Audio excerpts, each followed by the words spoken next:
What's up, gardeners? I'm Devin Wallien. I have my raised bed all built up. It's about 18 inches high. And the fact of the matter is our veggies only need about 9 to 12 inches of fresh, high quality potting mix to be growing in order to give us the best bounty of veggies possible.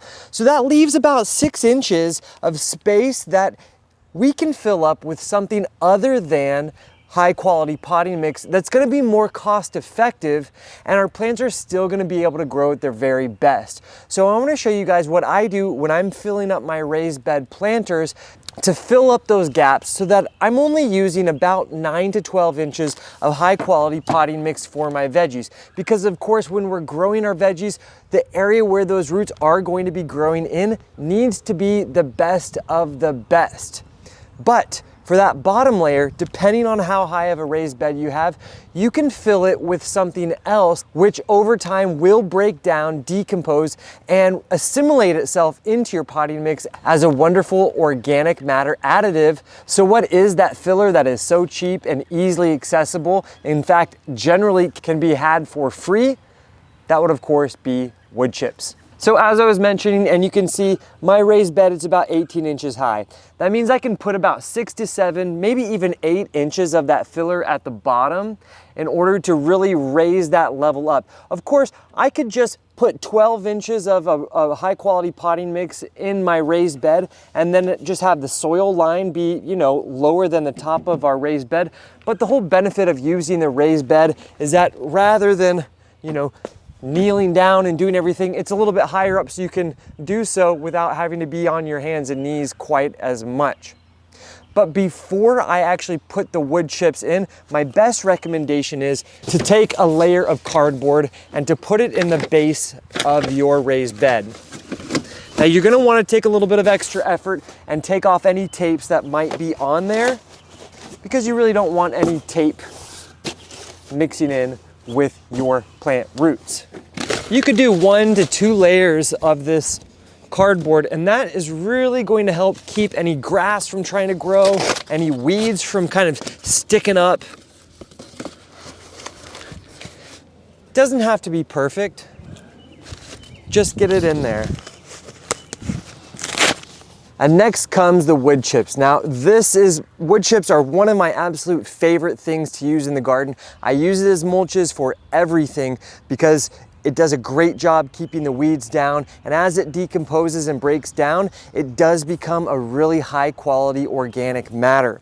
Now, I use a free service here in the United States called Get Chip Drop. I'm gonna make a follow-up video on how to actually utilize that service, but essentially, you can get wood chips delivered to your home free of charge. Now, the difference between wood chips and just normal aged bark mulch is that this is raw. It has not been aged. And there's a lot of research out there. Some people say, oh, you don't want it to use it because it's going to deplete the nitrogen from the soil.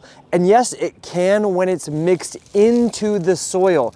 But I'm gonna show you a trick on how to keep it from getting mixed into that potting mix soil so that you can rest assured that it's gonna break down nicely, and by the time it's broken down after a year and the opportunity for roots to actually start growing into it next season, well, it's not gonna be depleting any of that nitrogen. Generally, it's gonna be a blend of hardwoods, things like oaks, maples, hickories, beech, and potentially softwoods, which are what I have today, which are, in this case, pine. Soft or hardwoods, pine, oak, hickory, beech, they're all perfect. And if you do a lot of mulching, invest in a 10-tine pitchfork like this. It's the best tool for getting mulch, compost, hay, whatever, from the ground into your wheelbarrow. I'll leave a link to this down in the description below. If you have a higher raised bed, maybe you have a 36-inch tall raised bed, you can absolutely fill up 24 inches of the base with these wood chips, and it's going to be perfect. The cost of these high quality potting mixes is not cheap. So any way that we can really cut those costs is going to be perfect so that we can invest in the very best potting mixes for the section that we truly need that high quality mix. Now, before you put your wood chips in to your raised bed, you really want to make sure it's in a good position because you're not going to want to move it after this. Now, as you go along and are putting it into the base, it's really important that you actually come in and step on it. We want to eliminate as many air pockets as possible because, as we know, organic matter breaks down, decomposes, and it shrinks in size.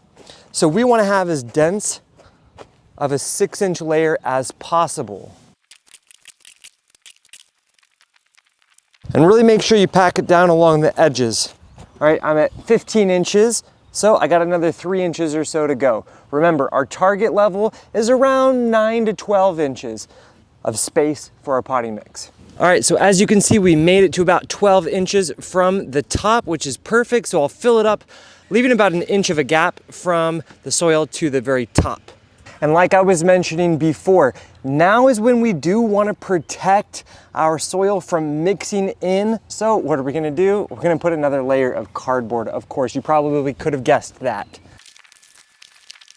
So as we grow our veggies, the cardboard will start to decompose, and by next year, it's going to become integrated into that soil as a wonderful addition to our potting mix. So now that we've done a great job of reducing costs where we can, now it's where we really do need to invest in the best high quality potting mixes. I'm going to be using a blend of this raised bed mix and the potting soil, both from Coast of Maine. They are organic, so I know that I'm going to be growing my vegetables in a chemical-free environment full of things like compost, sphagnum peat moss, aged bark, lobster and crab shell meal, worm castings, mycorrhizae.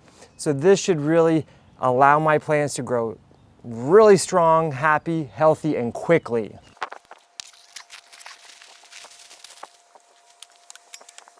And of course, we do not want to step on top of this to make it more dense. We want our soil, our potting mixes to be as light and fluffy as possible.